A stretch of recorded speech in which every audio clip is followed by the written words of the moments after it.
peut-être un petit mot sur la transaction de Jake Allen. Tu sais, on en parlait la semaine dernière à la date limite des transactions et de mémoire, je vais y aller de mémoire, là. Colorado était à 9, Los Angeles était à 11, Canadien était à 1,15 et toute autre équipe, je pense que c'était 4,50. Donc, ceux qui avaient parié sur toute autre équipe à 4,50, ben bravo.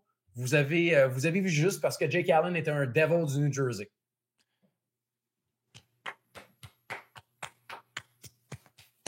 Bravo à ceux qui ont pris toute autre équipe. Bravo à Kent. Ouais.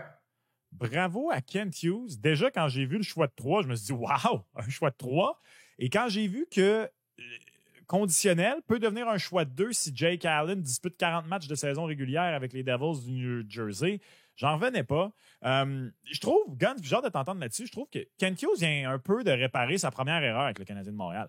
Le contrat de Jake Allen, un petit peu, la prolongation de contrat de Jake Allen, c'est peut-être le premier faux pas de Kent Hughes avec le Canadien de Montréal. C'était pas vraiment nécessaire comme prolongation de contrat.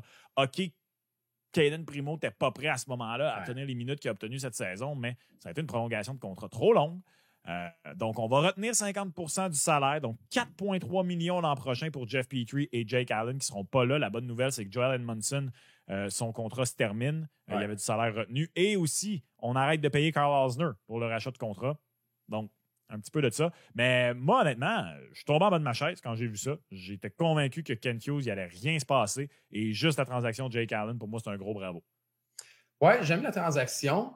Pour faire du chemin sur ce que tu dis, quand le contrat a été octroyé aussi à Jake Allen, on n'avait pas toutes les réponses qu'on a aujourd'hui sur Sam Montembeault.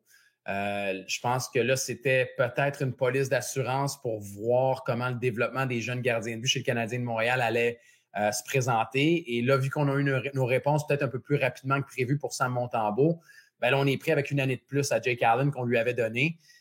Puis sinon, je ne sais pas comment toi tu le lis, mais tu vois, moi, ma lecture de tout ça, il y a beaucoup de gens, puis au moment de la transaction, on disait « Ouais, mais les Devils ont 17% de faire des séries éliminatoires, c'est arrivé trop tard dans la saison. » Moi, je vois plus comme les Devils ont décidé de se prendre un gardien de but auxiliaire l'année prochaine à 1,9 million.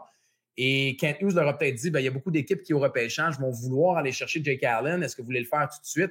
Eux, ils se disent, on peut pas revivre le cauchemar qu'on a vécu cette année. Puis, on a un vétéran aguerri à 1,9 pour l'année prochaine. Et puis, vu que le Canadien ramasse 50%, tout le monde est content, à mon avis. Il est pas mal plus intelligent que moi parce que moi, ça fait maintenant.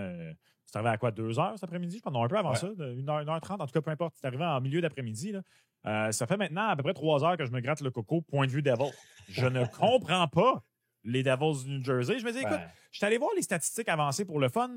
Tu sais que j'aime ça pour les gardiens de but, les buts sauvés. Jake Allen était le pire chez le Canadien cette saison. Monty dans le positif.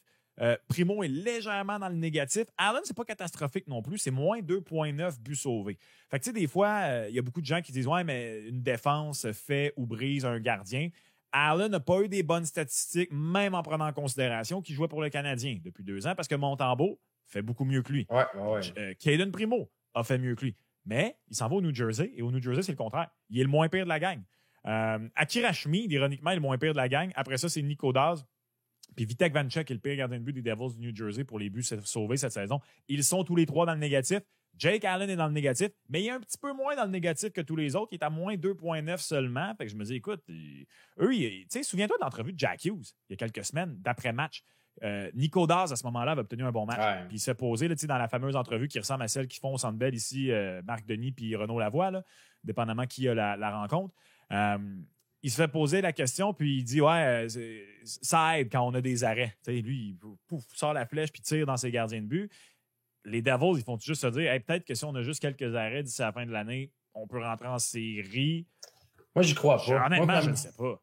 Moi, comme je te dis, c'est comme ça que je le lis en raison du move de fin de saison. Si les Devils étaient allés chercher Max Strom, puis même en allant chercher Max Strom, tu te dis c'est pour cette année, mais pour les années à venir aussi. Puis, tu vois, je vais peut-être en surprendre plusieurs, mais moi, le fait que Jake Allen soit avec les Devils du New Jersey, ça ne veut pas dire que Mark Strom ne sera pas là l'année prochaine. Qui te dit que, mettons, Vanecek n'est pas dans le deal, puis que l'année prochaine, les Devils se disent, hey, ça va faire, là. Puis ils commencent l'année avec Mark Strom et Jake Allen à 1,9. Il y a une possibilité aussi. C'est un de situation. Oui, mais c'est possible parce que, tu sais, et là où j'ai compris, puis je me suis dit, OK, attends un peu, est-ce que c'est ça? Tu sais, j'aurais aimé que la question soit posée à Kent Hughes là, durant le point de presse, mais le fait que la condition soit l'année prochaine aussi, sais, ça me fait dire, OK, là, on prépare déjà l'année prochaine pour les Devils de New Jersey. Puis vu que le Canadien gardait 50 ben eux, ils sont sécurisés un gardien de but vétéran pour l'an prochain à 1,9, chose que tu n'auras sûrement pas sur le marché à 1,9.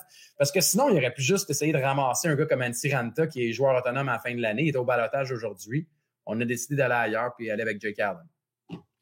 Bravo à Kent Hughes. Honnêtement, c'est une bonne transaction. Ouais. Puis je suis très content, Gonzo, qu'il n'ait pas transigé David Savard. C'est vrai. Pourquoi? On avait-tu une pizza là-dessus? Non, je suis juste content. Okay. Je t'ai dit que moi, j'étais pour garder David Savard. C'est vrai, t'étais pour. C'est vrai, t'étais pour. De penser avec ton estomac. Oui, mais on se parle tout le vendredi en vue du week-end. Je pense à ma pizza, c'est sûr. Mais non, c'est ouais. En gros, ben, on peut regarder les transactions qui ont eu lieu aussi vendredi. Là, je veux dire, quand on regarde puis oui, c'était des joueurs complètement différents, mais on a vu que le marché n'était pas nécessairement au choix de premier tour. Là, à part Sean Walker, puis qu'il y avait du Johansson et autre chose dedans, les joueurs ont donné des choix de 2, des choix de 3 et des choix de 4 et 5. Fait que, d'après moi, c'est facile pour Kent Hughes de sortir et de dire, ben oui, David Savard, on l'avait dit, on ne voulait pas le transiger. Mais s'il y avait une offre d'un choix de premier tour, peut-être qu'on serait ici à se parler différemment.